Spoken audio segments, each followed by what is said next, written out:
let's call this to order. This being March 8th, 2023. God, where does the time go? This is the regularly scheduled meeting for the Cohasset Affordable Housing Trust. We'll call the meeting to order by roll. Start with Diane Kennedy. Diane Kennedy here. Tom Mead. Tom Mead, present. Thank you. David Pfeiffer. David Pfeiffer, present. Eddie Carr. Here. And Cindy Matheson. Cindy Matheson here. Steve Gomer is also present. Just to let the record note, Rob Henry is absent from today's meeting. As well, we received last minute notice that Karis North will not be able to join us. So, really? Yeah, she wrote a note this morning at 7:15 saying that, you know, a personal circumstance had arisen, and unfortunately, she's not going to be able to join us. So, that will probably push off a fulsome discussion on a couple of items, but nonetheless, let's dive in. Cassandra, do we have anybody online for public comment? There's a phone number dialed in, but I don't know if they have any comments. Cassandra, that's me, Michelle Leary. Oh, I guess it's Michelle. Okay. Good morning, Michelle. Good morning. Good morning. All right. Since there are no public comments, let's move on to first item on the agenda, the finance plan update. So if I may, I'm going to get into this a little bit, and I'm going to ask our selectman, our select board representative on the trust to give us some help in one area. Skipping around just a little bit on these bullet points. Diane, can you hear me? Yes, I can. Okay, super. I'm going to switch computers because my video is funky. All right. We've been asking, as a board, we've been asking now for about 8 months for simply a status update on the Affordable Housing Trust Fund. So status update is very simply, if you will, think about it as balancing your checkbook. What do we have available to us? And it really shouldn't be all that hard, other than present bills, typically for council, and contingent liabilities that we have. That is to say, money that we promised. We should be able to pull that together, but yet there's seemingly a very difficult task in getting that, or at least getting anybody's attention to get that. And it's concerning to me because of late I've come to understand that there's, at the very least, some lax bookkeeping with respect to other funds within the town. What sparked the thought on my end was that as a trust, we have a capability of investing these funds in a variety of ways. Obviously, in property, that's as an example. But in the meantime, assuming that we have a substantial excess of funds, I would, at the very least, like to take advantage of a kind treasury bond market and earn a generous 4.5–5% if we can. And that's where this all started. I'm just giving you this background and information. I'm going to continue to try and press to get some attention from our finance group. And Diane, that's where you come in. And do you want me to just let me take this offline and deal with it today? Thank you. It's getting frustrating, so I appreciate it. Thank you very much. I'm on it. If I may, sorry to interrupt. I do have a balance of the account for you. That's helpful. And what is that? Something in writing? I have a spreadsheet. That's so good. It's in writing as much as it can be.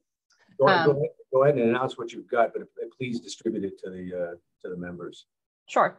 So for the most part, it's roughly about $585,000. There are two checks that were sent out to Murphy Hesse to me that have not been cashed yet. So it is still showing those, which is something that 585,000. 580. 5,000. Yeah, so in my gross calculation, we should have somewhere north of 850,000. And since we haven't spent any money, Hey, can I make a suggestion before you send it around? Let's chase the actual number to the ground before we, okay, that'd be great. Yeah. So, Yep. so, and Diane, I think, you know, you probably know I was referring to questions that have arisen over CPC's funds. So just hearing the number coming off of that spreadsheet, it doesn't surprise me, and that's why I'm concerned. We've had grants totaling north of 950,000, I think, and we've got contingent liabilities, and we've spent money on legal fees, but our legal fees haven't amounted to much more than I think $10,000 or $12,000 over the course of the trust. So something's disturbing here. yeah. I got it. Yep. Diane, thanks for your help with that. I think that's, just if you guys can, you know, take that one offline and just figure out what the number is, that would be great. You got it. Where the confusion's coming from. All right, and then let's circle back here for just a second, because I did skip right over it. Cindy Matheson was kind enough to for CPC on Monday night. I ran late. She handled it. And Cindy, would you mind taking over and updating everybody on the request for CPC funds for Elm Street? Yes, it went very nicely. They had set aside time for town meeting to start with, but since we were there and ours was a shorter agenda item, we got to go first and essentially reminded them of last year's allocation was $500,000, 250 of which they were going to hold back until we showed them how we were making progress on specific projects. And now that we have signed the PNS for the Unit 2 of 43 Elm Street, we could show them that, yes, we're making significant progress and we're very excited about continuing with this project, and explained that the purchase price is about $101,000, and we expect somewhere between $50,000 and $60,000 in terms of whatever needs to be deconstructed and then reconstructed, and a little bit of an allowance for possible cost overruns. So we were coming back to ask for $180,000 of that $250 that was contingent on projects, and they accepted it, voted to approve. So, and we're quite thrilled to know that we were going to be taking on that project right across the street from the fire department. And so there was a lot of, they asked, what would we be able to possibly resell it for? I said comfortably somewhere between, I'm just going off the top of my head, I believe it was about 200 to 250 was the top price that we could resell it. So we weren't going in the hole by any stretch of the imagination. And they also talked about during the meeting about, this is another agenda item, the status of the agreement that we're signing with CPC for how the funds, I guess, are distributed, which Steve can speak to this, the details of that. But they were going ahead and approving contingent some typos to be corrected in that document, but they approved it overall to move forward. Yeah, with respect to that agreement, it's a grant agreement that CPC believes that they need in order to make regular grants to us for sure. And I you know, we've voted in the past to at previous meetings to enter into such an agreement. In a previous conversation with CPC, they asked for our advice as to how it should be worded, and I very simply pointed them right back to the mission statement. The wording for it is their question was how would the funds, what is the legitimate way for these funds to be deployed, which led to a larger conversation, and CPC as a committee voting to keep it as least restrictive as possible while still targeted and directed. So I haven't seen the agreement. Karis North has seen it. That was one of the items that we were to cover today. So I wish I could tell you more, guys, but my understanding is that it's effectively a grant agreement that uses our own mission statement as a guideline for how we would use monies from CPC. I do have a question, Steve. Since Corey is on the CPC, he mentioned that, I don't know if it was related to the approval of funds or the agreement that was being signed, that we would be needing to come before the select board at some point. For what? I don't know, that he just mentioned that he would expect to be seeing us in front of the select board for either it was the amount of funds that were granted through CPC, which I would have thought was not affecting the select board, or our signing of this agreement with the CPC. It might be for the agreement. The for instance, the funds that you secured on Monday were pre-approved. They already went right. Through. So that's what I would assume. So I'm just saying, I think there's still one more step. Yeah. I'm not as versed in the details of that agreement, so I wasn't sure. I don't know, and again, I would defer to our counsel as to whether or not the parties to the agreement need to go before the select board. I don't understand why that would be, but I'm add it to my list. I'm not the brightest ball in the tree, so fair enough. I mean, we'll find out. It might be that Corey was thinking that this was a new grant, and which would be part of a town meeting article, but it's not a new grant. No, it's from holdover from last year. Right, and we're one of the few people who don't ask for every dollar. So, of course, then again, we can't track what we have. So, yeah. All right. Any other questions on these the topics on finance at the moment?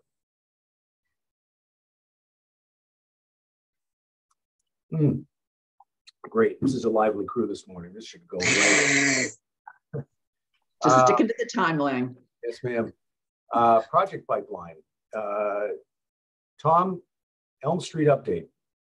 As happy as it is.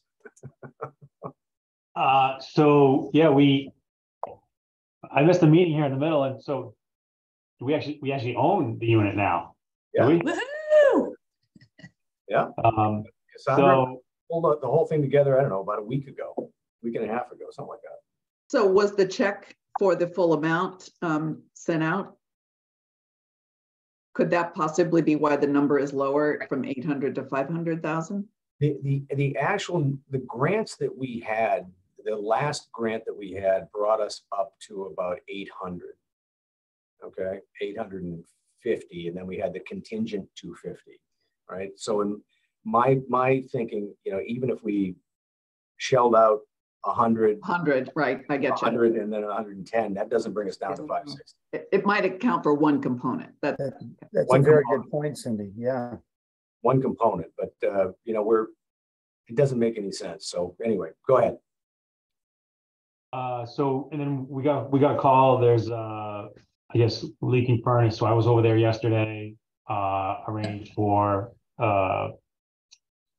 service to be done on the furnace. The guy went by last night, ordered the parts. He'll make the fix on Thursday or Friday. And then I think we have Michelle on the line, and so Rob and I were just looking for some direction on. So we kind of have this not exactly chicken and egg situation, but we don't even know the scope of the rehab, so we're kind of unsure on how to move forward with this RFP process. I can't define a scope of work, so I can't rightly ask somebody to bid the scope of work. So how is it that we even come to define that? Michelle, I don't know if you can chime in, or you want me to ask a more direct question. No, sure. I can just give you a general statement about this. And what it is you can't identify the scope of work. You think it's around $50,000, which wouldn't trigger any bidding rules. So if you keep the project under $50,000 and you use local sole proprietor contractors, you don't have to pay prevailing wage, and you can move forward with your project. If you decide that the project's going to be bigger than that $50,000 threshold, we will have to go out to bid And typically when you go out to bid, you have larger contractors coming in, therefore paying the prevailing wage rate. So I don't know if that helps, but if you can work with local contractors that are sole proprietors, then you don't have to trigger that prevailing wage. And you also don't have to trigger any bidding if you keep the project under $50,000. Got it. And what if the project is done like in phases? Yep. So are you talking like a demolition phase, a reconstruction phase? Exactly. I wouldn't really expect any one, let's say one piece of it to be more than 50,000, but by the time we're done with it all, we may end up spending more than 50,000, if that makes sense. Yeah, no, that does make sense. And that would trigger a procurement. What I can say is if you want to get that demolition done on your own and keep that separate, we can keep that separate from any procurement project. Good. Because that may be the piece that pushes you over. Yeah, and that's actually so that works really well for us, because I think what I can do is I can hire a contractor. We can hire a contractor to go in, assess all the initial issues, this whole issue of like the furnace, like what's the heat running at right now, all these different things, kind of make, let's call it make safe. And at the same time, have that same contractor, give us some feedback on what he thinks the overall scope would be. And then we can move towards a more typical bid process. Yeah. And then, I mean, you're bringing up the furnace issue, and I don't know what time, is it gas fired heat? It's gas, yeah. Yeah. I mean, you can even go to the Mass Save program and, get a lot of it done there, which is considered a grant. And they'll come in and they'll give you a whole assessment as well. So you don't have to be turning your wheels with just one person. I would bring everybody in and see how you can maximize the funding opportunities. And Mass Save right now is really giving out quite a bit, insulation, heating upgrades. So you may want to speak to someone there as well. Yep. Okay, good. I think I got it. And Steve, am I correct to consider that a little bit of free rein to run these things down? Yeah. Well, that's you may recall that that you and Rob have been appointed as subcommittee on that. So yes, okay. The responsibilities on that end are just to come back to us and say, here's what's going on, here's what we found, yeah. General range of cost, and then move on. And it doesn't have to wait for a monthly meeting. That's something we can easily try to pull together a quorum for a special meeting. Okay, so can I get, or do I already have, or can I get authorization to spend up to a certain amount of dollars? Like this little heating repair here it had to be done, right? It needs to be done. He's going to go do it on Thursday. I don't have an estimate yet. I can't imagine it's more than $1,000. If we come across other things as we get a contractor in there, like let's say there's a broken drafty window, needs to be boarded up, this or that, like, can you guys give me a, $5,000 or $10,000 limit? How much do you think is reasonable, Tom? But in the next month, if you give me a $10,000 make safe and bid budget, I don't think I'll come anywhere near that, but it just, as I start pulling at the threads, it'll just give me the leeway to go all the way there if I need to. Okay. Motion. I'm so sorry, before you do that, Steve, I'm so sorry to interrupt. I know we've been talking about this property until somebody said directly across from the police and fire station. I now realize that I'm in a butter to that property. So let me just recuse myself from further discussion until we get some clarification on that. So my Tanya and I own a home on South Main Street. There's a stream in between us and that property. And so I think I'm technically in a butter. So I'll work with council and figure out what that means for us on this thing. But until then, if it's okay with everybody, I'm just going to recuse myself from that vote. Thank God we've got more than just a quorum this morning. But I hope it's okay. I know we've been talking about it and I'm like, oh, it must be down the block. I have no idea. It's directly behind my house. So sorry about that, everybody. Yeah, you certainly abundance of caution, right? Yeah. Do it, but Yeah.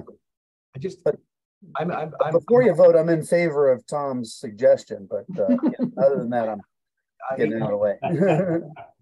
Unless, you know, I'm looking at the map. I don't think you are in a butter, but that's neither here nor there. You go figure that out. Okay, I think you've got one lot in between you. I do? You take a look on your own. Is it's the home that's a multiple unit property, right?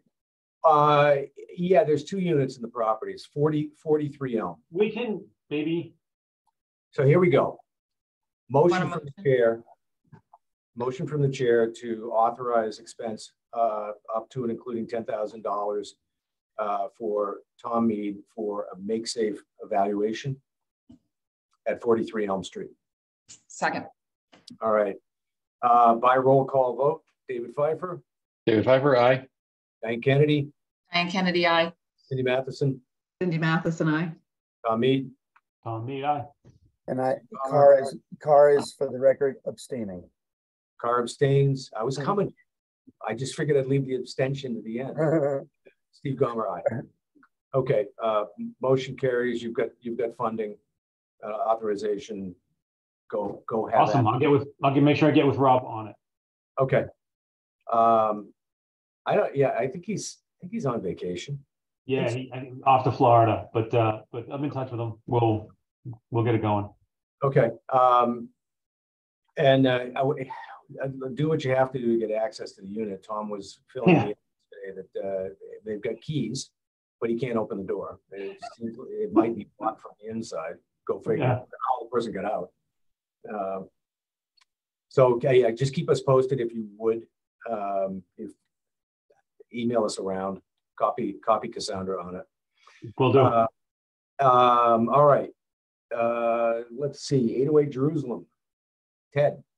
Okay, so am I frozen? I'm frozen. Well, your picture is. Oh, actually, I frozen a good picture. So I just wanted to bring to everybody's attention that our partner there on that project, Habitat for Humanity, is having their annual gala. In part, they chose the location of the Red Lion Inn as their gala. It is in May. I think it is a Thursday night, May 11th. I'll get you guys the information. Tanya and I were approached about helping to independently. We had some friends on the committee that were looking for some help with fundraising. And so this is why it came to serve my attention that it was here. I asked the question, is the money that they are raising at their annual gala going to our project? It very much is. I just wanted to bring to everybody's attention there that 2 things. One is that it's happening. I'll send out a flyer should anybody choose about going to a fun night out at the Red Lion Inn. Tanya and I would be there, and I think it would be great for anybody that wants to come and support Habitat, that we show as a group, if it's possible, if people want to do that. Second is the one thing I wanted to bring up was we did take a special purpose grant from the movie company recently, and we voted on giving that money to Habitat for Humanity. I suspect we did not actually hand it over yet, but we might consider for the gala to hand it over as a sponsorship or a donation or whatever for the gala. I guess I would just leave it up to the group. Does that make sense to everybody to do that? I recall we did vote on it, and I see Cindy's got her hand up, but those were the sort of 2 updates on the gala. Well, first of all, Ted, I plan on attending with you. Maybe we should just look into the cost of a table and grab one. Yeah. I'm willing to go in there too, Steve, just so you know. Good. Okay. And Tom, great. This is going to be a party. Ted's brought forward what I think is a proposal, right? Yes. So, Ted, here's my question. I generally am in favor of it, but I wonder if Habitat would look at this as a way of mounting a challenge. In other words, we might go to Habitat and say, listen, we're ready to put an additional $5,000 into your general fund.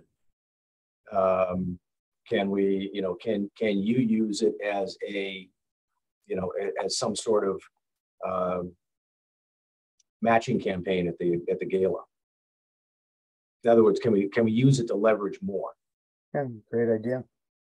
Well, I'm not looking to pull it back. I'm looking to multiply it, and that was my thinking on it. Tom?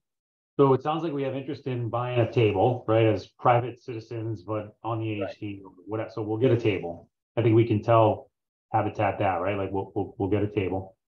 And then I love your idea, Steve, of having this be, because I spoke with the woman as well.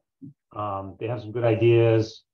And I think if we use this as like sort of one of the things at the silent auction, or whatever paddle situation they have, hey, we're starting with 5,000 as long as we can get to another 5,000 here tonight. One of those things that they do at these auctions, I think is a great idea. Letting Habitat know in the background, no matter what, they get in the 5. But let's, as you say, Steve, use it as a carrot to draw an additional. I like it.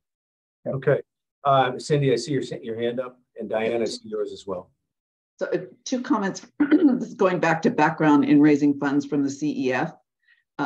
So my understanding of the way the monies are raised for Habitat for Humanity, we have to be careful in how you communicate it, because that's their general gala, but not all of the money that they raise there will be going directly to our Jerusalem Road project. So, and it's hard sometimes for people to understand that it's a little bit more amorphous. They want us write a check, and they want to know it's going to Jerusalem Road, for example. And it's always a little difficult to try to explain, no, portions of it will be. We can't say X amount is necessarily going directly there. So how we explain that is important, and it's a little bit tricky. We used to have the same thing, I'm saying, with the CEF, or we're asking for a wishing wall, and these are the kind of projects that could be done in the school, but doesn't mean that your check is going directly to that climbing wall or something. Right. So, that's a very good point of clarification. One of the things that Ted had filled me in on was that that Habitat, I think, was intending to set aside a specific fundraising piece for 808. If they are, and you have a set number, that's fine, but we've got to be really clear about that. Right, and that's it. Anyway, I'm sorry. Ted, you may want to address that. Yeah, it's a very good point. So I did ask the question. And Tom, I think, touched on, when you've been to these things, when you put your paddle up just to fund a need, at the end, the paddle thing is for 808 Jerusalem Road. So we could, awesome. I think we could leverage that. It's specific for that. I think we could be very forthcoming with them and say, hey, look, we want to do something special independently. The members are interested in a table, and I'm glad to sort of get that organized. But look, these are very good points, but I think, yeah, we should be very specific about it. And frankly, if it fits in their program, we should give them some talking points, or maybe somebody from the group speaks about the importance of this partnership in our town. And I think it goes a long way. So all very good points. Yeah, go ahead. Also, on that point, anything you can do, for example, if the paddles up piece goes directly to 808, I wouldn't tell Habitat for how they raise their funds. Just watching, observing from our experience, again, at the CEF, is if you come up with someone who can speak, if you have a short video that shows what we're working on, and then you come in with somebody's putting the paddle up right away for a large donation, that really gets the money flowing. And the paddles up is the easiest way to raise funds. Silent auctions are a pain in the butt, but doing a paddles up is ideal. Wow, my God, who's in charge of the communication plan? Not it. All right, very, very good points. Diane, I see your hand up as well. Buzzkill. Right, all of the above. What we were just talking about, and as somebody that professionally fundraises, that kind of direct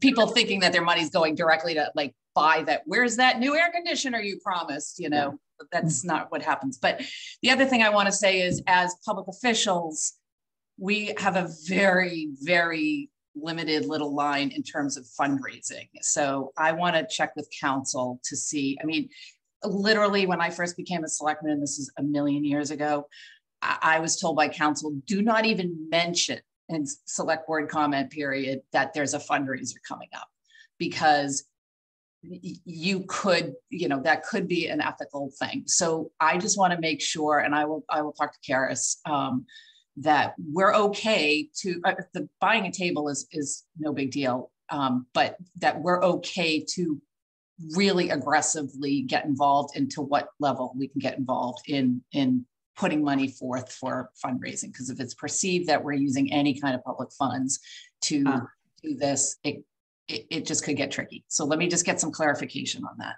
So I think the clarification that would be interesting for me personally is whether or not we can use trust funds Right. to leverage private donations. And yeah, that's exactly it. Yep. Okay. Yep. Trust, I mean, we might be able to do it from the perspective of simply granting the funds to 808 Jerusalem, and then to Habitat, and then Habitat could, then structure, Do what they want with it. That's right. They could structure their own leveraging idea. Correct. Right? Correct. So yep. I guess the quest is to find a way to do it that lives within the law. Absolutely. Yep. Okay. All right. South Main Street, timing of additional payments. Is this 147 South Main? I think it is. This is the old auto repair place where Hajj was located. It's under construction now, and we have. Wait a second. There's the Hodge. This. I keep getting confused. What's 55 South Main, and what's 147? 147, I think, is the one next to closer to St. Anthony's. Correct. 147 is right across from St. Anthony's. That's what we have actual committed funds to. Yeah, That's correct. Yeah. And we've got that commitment, and I frankly have to go back into the minutes and find it, but we had performance criteria for release of funds, and so I guess the question is, what do we have going on that are we coming up on performance payments? Does anyone recall? I can look back at my notes. It's $5,000 payments. I think we probably are, because I think he started construction, and I think that was a benchmark. But yep, I can take that on if you want. Okay, yeah, if you would, Tom, if you wouldn't mind, and if that's the case, I seem to recall that one of them was permitting, and so we released some funds for that. Another one might have been construction initiation, and the third one is certificate of occupancy. Yep. Right. So if that's the case, may I, just for formality's sake, can I have a motion from the board that will allow Tom and Cassandra to effect payment if it's necessary? So moved. Okay. Second. Okay, great. Diane Kennedy? What? Vote. Oh, aye. Ted Carr? This is a very funny meeting. Ted Carr, aye. Okay, Tom Mead? Tom Mead, aye. David Pfeiffer? David Pfeiffer, aye. Cindy Matheson? Cindy Matheson, aye. Glammer, aye. Okay, super. Additional projects outstanding. Now I think this is where 55 South Main comes up. Okay, and Pleasant Street. Cassandra, you're probably more plugged in than any of us. So what is new on either one of these items? For One Pleasant Street, I haven't really heard any updates other than obviously it is still under construction as it stands. I can work on figuring out if there's any sort of update on the timeline for that. Okay. 55 South Main is going before the planning board again on the 22nd of this month. They are still in progress, and then they're also going to be going before the Affordable Housing Steering Committee on the 14th, I believe, to present their final proposal for their affordable housing. Yeah, they in the past, I think they were talking about funding 808 Jerusalem, and that was, you know, I had a separate conversation with the chairman of the steering committee, and we were both in agreement that that doesn't really serve the purposes of the trust, because it doesn't add anything, right? It wouldn't add anything to the SHI. So that's the only thing that I knew about it at that point, and it was only a proposal. So go ahead, Tom. This brings up a pet project of mine, or not pet project, but so we never really answered the question on payment in lieu. No. Because effectively that's what they're asking to do, right? Or not really. It's like a mix. Like there's offsite mitigation, right? Which the Cohasset Hospitality, the Harbor Inn project, you know, has done. Right. This would have been like a weird combination, almost like, hey, here's some money, and we'll direct it to 808, which is kind of like off-site mitigation, but as you know, we all agree, it doesn't really work.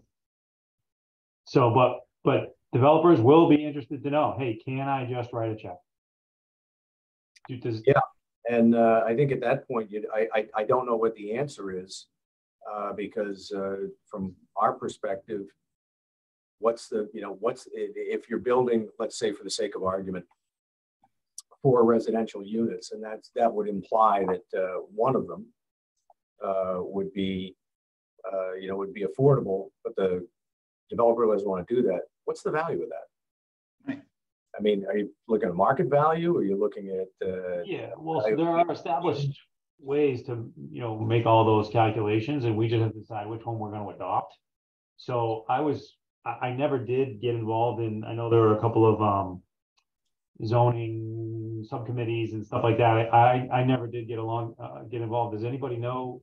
Has this been floated, discussed? So I'll kind of answer that, and Cassandra and Michelle, if Michelle's still here, correct me, but they haven't addressed this yet, because the zoning bylaw working group has some stuff for this town meeting, but it's mostly kind of definitions and administrative stuff. But that definitely is the place where this conversation will take place, that and the planning board. And I think we should probably stay on top of that and make sure it does get addressed. Because to me, it's like an equity thing. Like for somebody, for the community and also even the developers to not know whether, you know, there's this expectation like, oh, somebody's developing something, let's get as much money out of them, and they should be doing this and they should be doing that. Well, that's not really fair if it's arbitrated kind of on an individual basis. So I think it's a conversation the community needs to wrap its head around and come up with some resolutions. What is the value, and are we taking payment in lieu? Yeah. Well, it's interesting. I had a conversation with a local real estate agent yesterday who was making the point that Tom probably can commiserate with this. The most difficult part of creating a new housing unit, it doesn't matter whether or not it's affordable, is actually dealing with all the crap that goes with it, because it can be a 2.5 year process. If once everybody weighs in, kicks the can, shakes you down, it's a 2.5 year process. And I think about that from that perspective.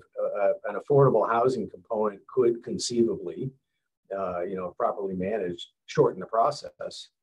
But it likewise, from our standpoint as a trust, there are times where I would look at it and say, I understand you now you want to build it, but what if there is a payment in lieu? We might be able to use that funding more effectively for our purposes. Right. The funding as opposed to the unit. And, an example of that is I was talking with Cindy Matheson the other day, and I said, what if, if we're trying to put together an encouragement for town employees to live in town, What if we were to put together a mortgage subsidy program?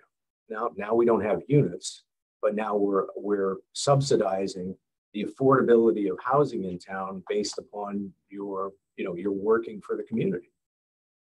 There is an example where funds are more important to us than almost anything else. So, Tom, I think there's something to be said here, and David, Cindy, Ted, because of your involvement with communication, I think there's something to be said here for developing some ideas with respect to putting out a position paper for the purposes of influencing the deliberations for the planning board, right? And Diane, I know it might be tender for you because you're an elected board and they're an elected board, but I'm thinking from the perspective of putting out a position paper, not an edict, but rather, hey, here are some things that we're considering, and you might want to as well. But specifically, the goal would be to get to a point of definition for what payment in lieu means. Yeah, and I think and when I brought it up way back when, it's really a gating issue. You're not going to have you're not going to have developers of size come in until you define what that looks like. Right? They don't walk into the void. They just stay away. Right. And so if we can define that, of course, I love your idea. So behind it, there's all this other cool stuff we can think about and make a case for why this is a good idea. But at the front of it is hey, we need to define this, like this and it's been done, right? There are plenty of municipalities who take or AHTs who take payments in lieu, and those are defined payments. So I got lost, frankly. I had printed out a bunch of stuff. I had gone and looked at some other communities, but it got buried and never went anywhere. So I love the idea of a position paper. It will take some research. It'll take a fair amount of work. But I think if we can come together as a group and put something out and says, hey, here's what we're in favor of. Here's how some other towns have done it. I love that idea. Let me make a suggestion then, because we all have, we're all hustling on different jobs.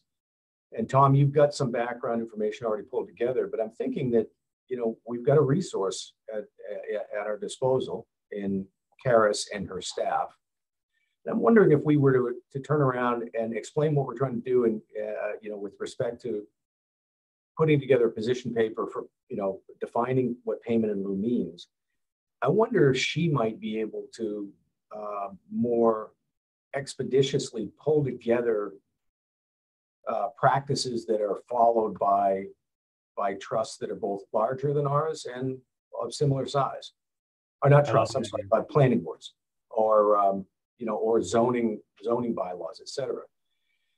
And what I'm thinking, Tom, is that if we can gather that information, we can review it and start to distill it as opposed to having you go out and do the research. I love the idea.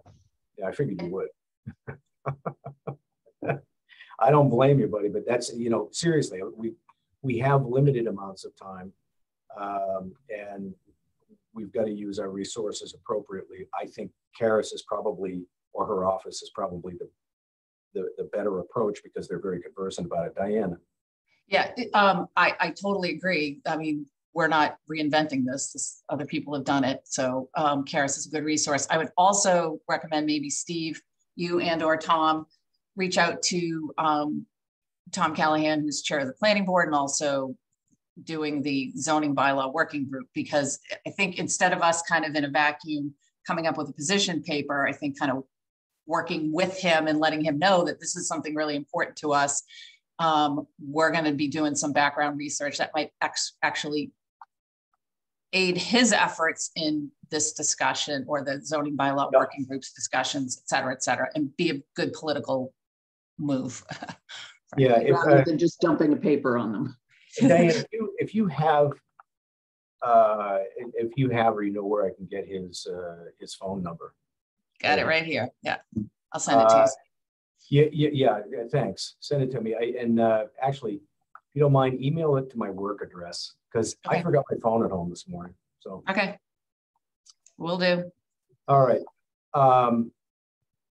Anything further on that topic?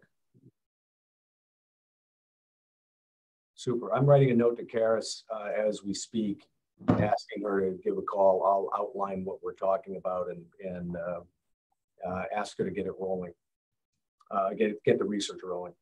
I'm thinking that she could probably assign it to a paralegal and pull together pretty quickly. All right. Final item here is listing for Heather Drive, Building 1. Tom, where are we on that? Is it listed, or do we need to do something? No, so it's not listed. The real estate agent's ready to go. We had said over the winter, no rush to list it because nobody's starting new construction lots over the winter. We had a mild winter, and he actually reached out to me this week or Friday to say he had a couple builders rolling off of deals and they were looking for some stuff. So I don't know. Like I said, I've missed a meeting or two here. So I mean, if we're ready to just sign a listing agreement, I don't know, whoever signs it, he can send it across. I thought there was still something outstanding about, either, I don't know if it's neighborhood management or, the actual deed or whatever, but if that's all cleared and we're ready to list it, let's go.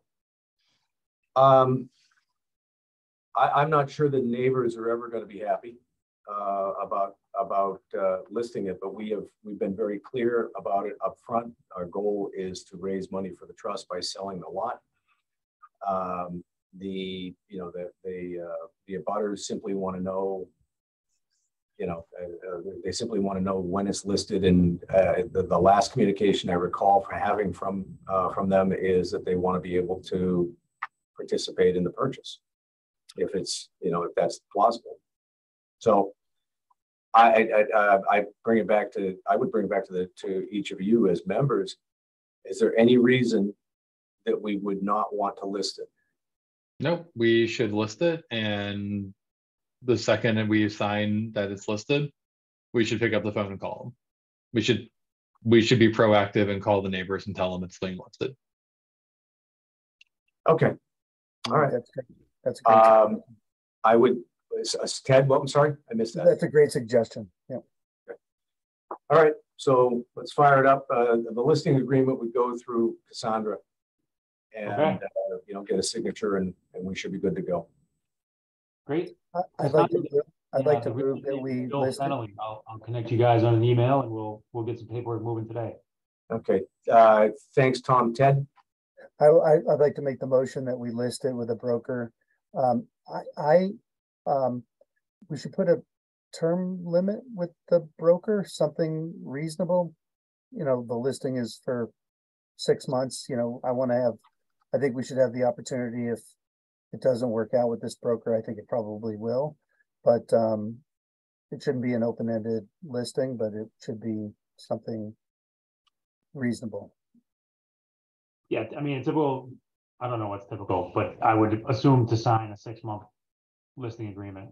Yeah, that sounds fine. Yeah. So I make the motion that we move forward on a 6-month listing agreement with this broker. Okay. Second, Cindy? Is that you? Yep. With that? Okay. So we got a motion and a second. Any further discussion? Hearing none. Let's go around the horn again. David Pfeiffer? Aye. Diane Kennedy? Aye. Ted Carr? Ted Carr, aye. Tom Mead? Tom Mead, aye. Cindy Matheson? Cindy Matheson, aye. Steve Gomer, aye. Once again, motion carries unanimously. And as a result, we'll now move on to our next item, communication plan updates. Okay, so David and I had a really fun meeting thinking about all the things that we could be doing with this. And God bless David, because he has a lot of the technical and social media skills that I clearly lack. So we talked about using some of the information that I put together and that Lauren had available on the slides, but finding a more effective way to communicate that with the rest of the town. So I'll let David speak about his plans for developing perhaps a Facebook page. Yeah, so we, I think one of the things that we've struggled to get out there, and Heather Drive was the discussion around Heather Drive, for example of this, is no one has any freaking clue what affordable means. I work in the real estate industry. I work for a major mortgage company. I had a meeting with my state association this week, and no one could actually define affordable sitting around the table. And that's not going to get any better if we're not out there being proactive. And I think we have to come up with a new communication venue. The most commonly used one in town is not effective. It's too easily hijacked by people who I think just want to fight. So to that end, what we did, Cindy and I sat down and mapped out two things. One was, what is that venue? We created a Facebook page. There's nothing on it at the moment, but we at least snagged it so no one else could take it. And then what we've started doing is taking different presentations we've had, and I hate to call them memes, but almost making them into memes. And I'm going to share my screen for a second. While you do that, I just want to say thank you specifically to Cassandra, who finally cleared up exactly the numbers that we should be going with. And it makes this all so much easier. So many thanks, Cassandra, for the information that you sent me that we can use going forward and be confident in what we're conveying. So the idea of this is basically taking some of these decks that we have, some of the information that Lauren and now Cassandra have passed along, and trying to break them down into very quick, easy slides, the kind of thing that you could scroll through your phone, through Facebook, through Instagram pretty quickly and walk away with a solid understanding. So I started translating some of these decks over, and then what Cindy has done, which I think is going to be really helpful, is to start reach out to some of the town leaders that everybody is going to respond to: our police chief, our fire chief, our school superintendent, those whose own workforces and ability to recruit top talent really stand a lot to gain by having more housing stock, and an affordable housing stock, a workforce housing stock. So what we're going to do is, and I'm continuing to build this out, is basically create a messaging series, put it into a calendar, so you don't just drop it all at once, and over the course of a few months, basically fill the Affordable Housing Trust Facebook page with this information, with these quotes from leaders. And then as things are happening, there are things to share. This is also where we would put in updates on we have a new housing stock coming on South Main. Heather Drive is gone for sale. What does that mean? It means that the sale of that will go to a normal single family home, not an affordable housing home. But the proceeds can then help help us meet our threshold.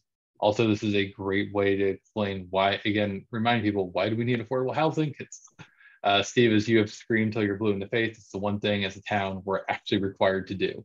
It's the one thing we actually have to provide, and there are serious consequences if we don't. So basically try, when you think about in terms of language, write it in a way that someone's third grader can understand. Keep it simple, break it up over the course of a few months, and just try and get it out there. But would love your thoughts, would love anything as I start to build out the social media calendar. What are the concepts that you think need to be explained? What are the opportunities coming up? What are the public meetings? Once we get a little bit of a following on this page, and we'll use the other social media pages, reach out to the anchor as well. But can we do a 101 public meeting, record it, remind everyone this is why we do it, and do it in the evening when folks can come after work. But this is where the ideas that we have circled around. And before we go there, can I just mention particularly about reaching out to the department heads? So I sent a quick letter that I copied you, Steve, on about, can you just give us a few sentences or a brief conversation about how it would help in your recruiting and your management? And we got a really nice response from Chief Quigley already, which I've probably used to prompt some of the other ones. Hey, we heard from Chief Quigley. What do you have to say? And this is just a quick quote. He sent pictures of 2 Cohasset police officers who grew up here and one who still lives on Pond Street, and then gave this brief quote. providing police officers and their families the opportunity to purchase an affordable home in Cohasset is key in forging critical relationships and the very essence and foundation of community policing. He's such a PR guy. He's such a good guy. He responded right away. The others I'm going to have to pester. Yeah. But you know what? So there's a sum it up. Sorry. Go ahead, Ted. After you. So there's actually a couple of federal programs administered by HUD. One is called Officer Next Door. It comes with grant funding. This is a nationwide program to provide housing for police officers. So we ought to look into, can we tap into that on the thing? There's one for educators. So yeah, this is great that the chief chimed in. I think this is wonderful. And yeah, so if you don't, so our canine officer, Pat, and his family live at the lower part of Pond Street right before 3A. And that's where our police dog lives with them. And it's wonderful. And the chief's right. But yeah, there's a federal program that helps officers live in the communities they work. That's fantastic to know. Yeah. Ted, we should tap into that. Who in our trust is really plugged into the federal government? Maybe you. Oh, I volunteer to look this stuff up, and yeah. Actually, this is a program I care very deeply about, and yeah, I'm glad to do it. Yeah. Seriously, here's what I'm asking for. If there is simply something that you can pull together as headline material for those programs so that we can all absorb it and then figure out how to apply for a grant or what we would need to do. So we can start to wrap some plans around maybe using it more effectively. I will have it ready for the next meeting. Okay, so back to David. I'm sorry, Diane. Yeah, I have a hard stop at 10, so I'm going to drop in a few minutes, but I just want to say that I think we should discuss this in two separate tranches because, and this is an unpopular statement, but most of our public employees don't meet the capital A affordable thing. So that requirement to have affordable housing to, meet the 80% of the income level is one thing. The second thing is what programs can we envision, can we design, can we come up with to keep the people like our police officers, like our firefighters, like our teachers, et cetera, in a community like this where the market is out of control. So I agreed. There's, this was actually, it mirrors a conversation that I had with Cindy the other day. And it's something that we ought to think about as a group. We have one mission, which is to keep our heads above that 10% level. And as Diane remembers, the reinitiation of this trust revolved around the idea of controlling our destiny in that realm, as opposed to being subject to unfriendly 40B. All right. And then there's the second piece, which is the affordable housing that is necessary, or the programs to allow for affordability of housing for workforce use. Right. And that's a separate item. It won't do a damn thing to help us comply with 40B. But as an enhancement for the community, it's probably the richest single piece that we can deal with. Exactly. All right. So Cindy, I see that you want to say something. Diane? Yeah, believe me, we're going to wrap by 10. Sorry, go ahead. Totally agree with what Diane is saying. What we also want to be able to convey, and I started to pull a few numbers together, was people they don't understand what does affordable mean, whether it's capital A or small a. And so we have some numbers thanks to Cassandra that I can credibly use. For example, moderate income, according to HUD, for a 4-person family household is $111,850.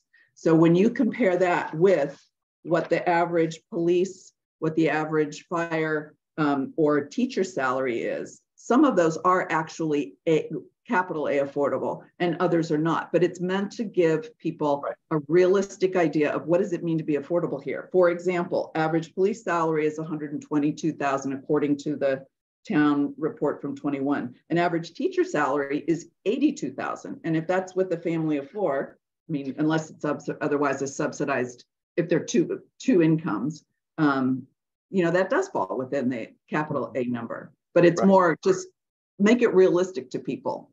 So there's a couple of things, as you all well know, a unit in our subsidized housing inventory, which is deed restricted, will eventually have to go through a process for it to assign the occupant. In other words, we can't point our finger, tip the scale, do anything else, right? Whereas the small A affordable, we have much greater control. Right. So those are some of the things to consider. I don't want to belabor this right now because, again, the topic here at the moment is communication plan. I want to congratulate you both. David, thank you for previewing the slides. A couple things that I noticed from those slides is again, start to back it up with some of the data, Cindy, as you're proposing, but also don't be afraid to be a little bit more verbose in plain English, right? Because for most people, they don't, for most residents in this town, you say affordable housing, and they're still thinking of, oh well, we've got the I can't even remember what they've been renamed now, but we've got Avalon. Doesn't that do it? No, doesn't even come close. And it is the one thing. Yeah, David, you're right. It's the one thing we got to do. We're required to do that. And then there's the other piece of it, which is really, is quality of life stuff. How can we wrap our arms around everybody who wants to live here and work here and give them a shot at doing that? So right now, our program has been focused on keeping our head above water. I think we can start to look out over the horizon. It's going to require a number of things, not the least of which is understanding where we can access grant programs. Thanks for looking into that, Ted. It's going to be thinking about how we might also raise funds for the trust so that we can undertake other activities. And likewise, just based upon a conversation that Ted and I had with a property owner in town, possibly approaching people to very simply say, would you consider a transaction whereby we might have some influence on either making this a subsidized unit or in some other way making it an affordable unit. All right, let's move on to the administrative stuff. Next meeting date.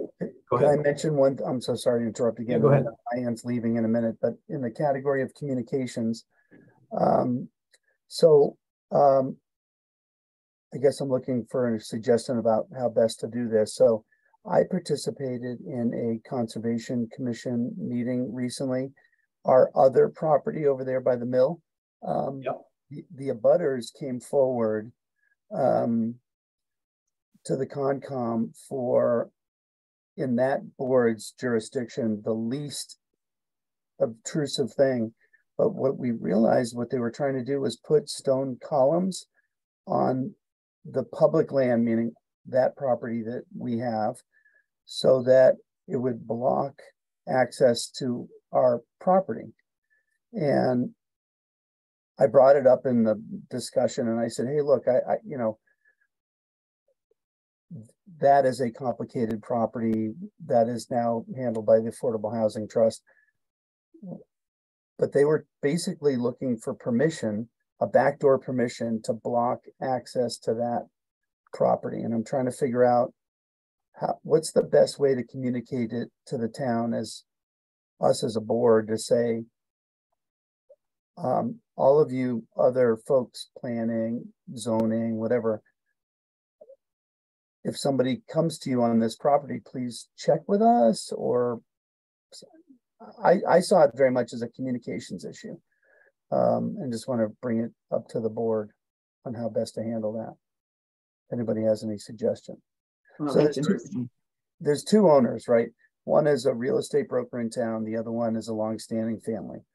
Their actual access, the longstanding family the proper address is off of Beechwood, but they have an equally sized easement like the town has onto that property off of, is it Mill Run? What's the name of the Mill Lane? Okay, so they have off of Mill Lane, they also have an easement. And the real estate broker and the family came together and said, hey, we want to landscape, but because it was putting hardscape stones, and I'm looking at the map and I'm like, I think that's our property. So I just very politely brought it up and I said, hey, look, outside why I'm here, I'm here for another matter, but that's an active project in town. And I would give you caution not to, and the board was delighted to hear. They're like, okay, good point. You know, and I'm not sure the abutters were super happy with it, but I was very polite about it, but it was, I realized what they were trying to do, and they were trying to get permission under a subset rule to put hardscape that would be harder for us to do anything with that property in the future. So I look at it as, how do we communicate better with the town and other boards of our interest in some of these properties. So that was my question on the category of communications. Anybody got any thoughts? My only question is, and Cassandra, either you might know this or, you know, maybe the building inspector, but like if somebody's going before the Concom to do work, you know, that's adjacent to, wouldn't there have been an abutters notice? And wouldn't we have been the recipient of that abutters notice? So I asked that question and I said, did you send, and they had not sent out an abutters thing. Is Concom required to do that? Hang on, question. I don't know. Let me ask my partner in crime who's in the next room. Ah, yes, because he had some experience there.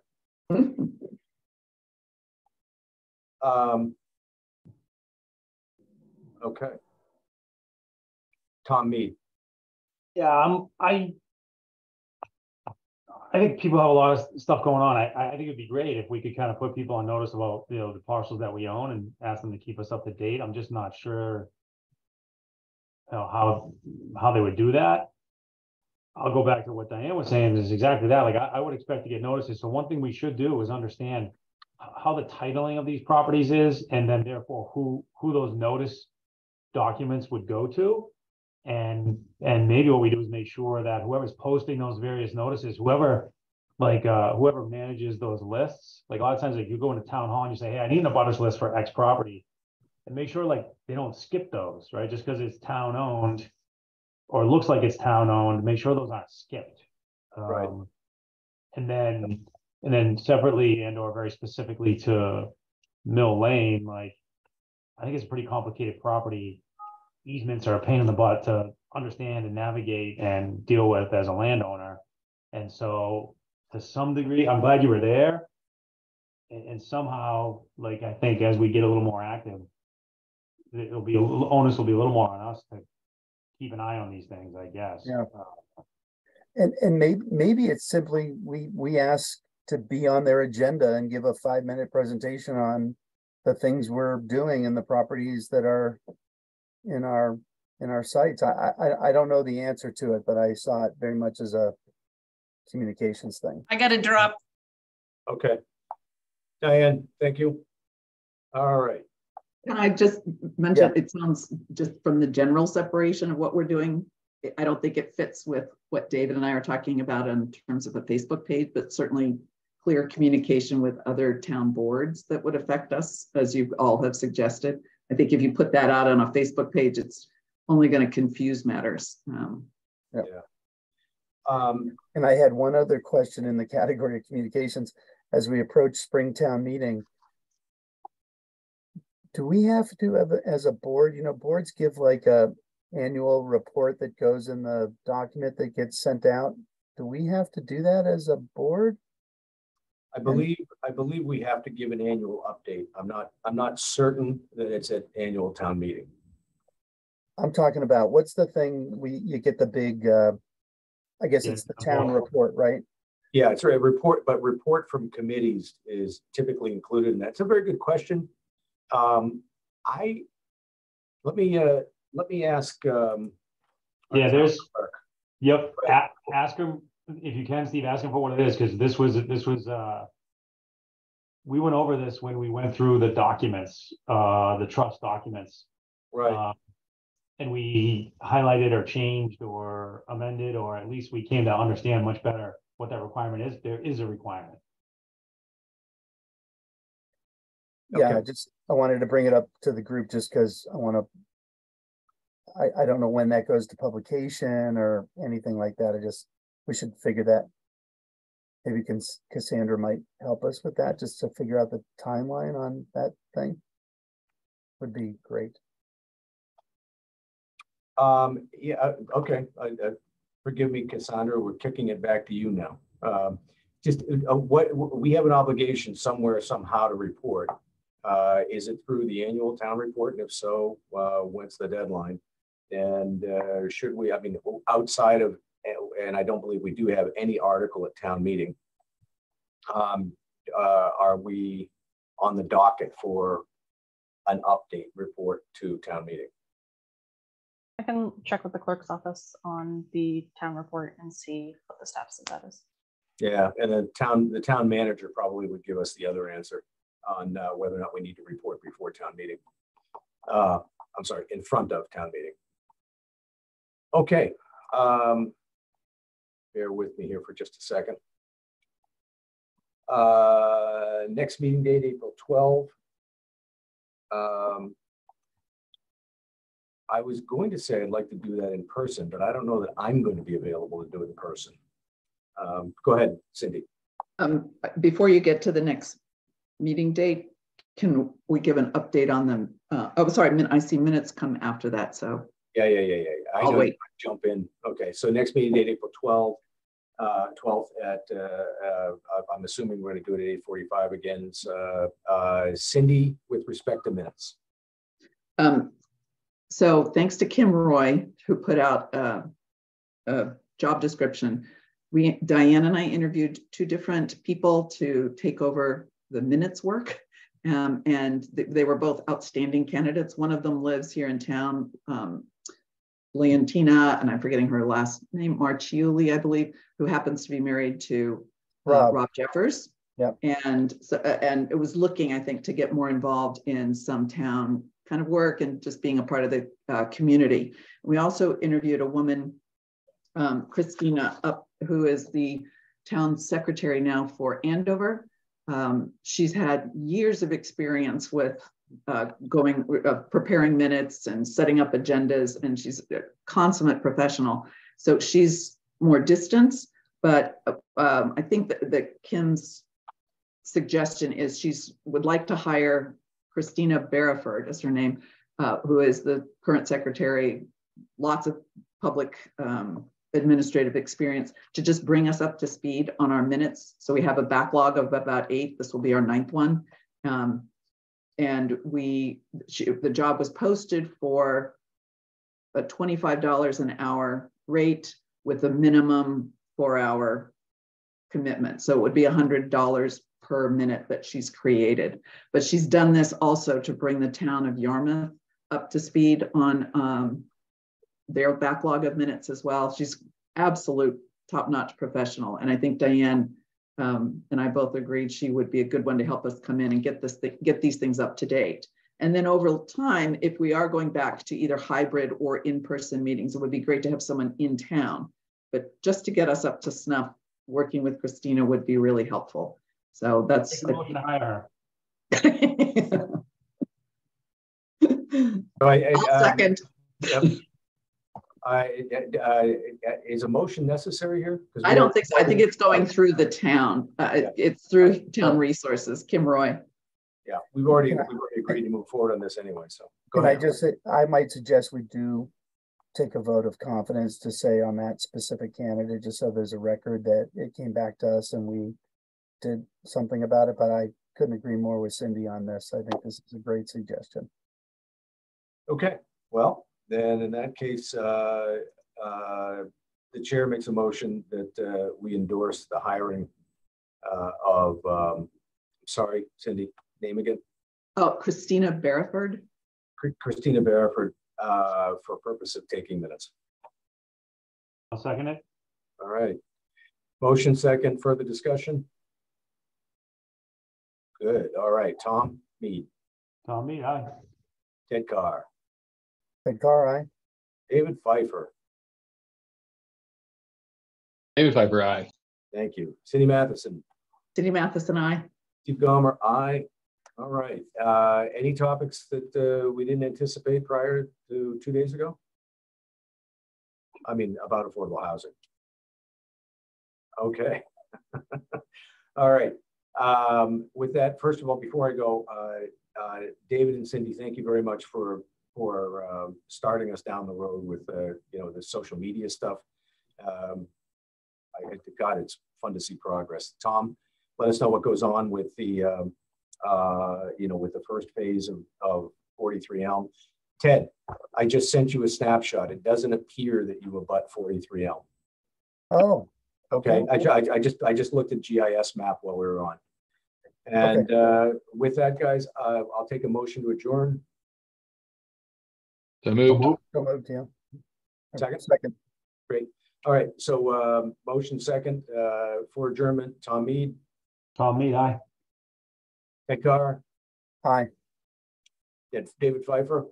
David Pfeiffer, aye. Cindy Matheson. Cindy Matheson, aye. Steve Gomer, aye.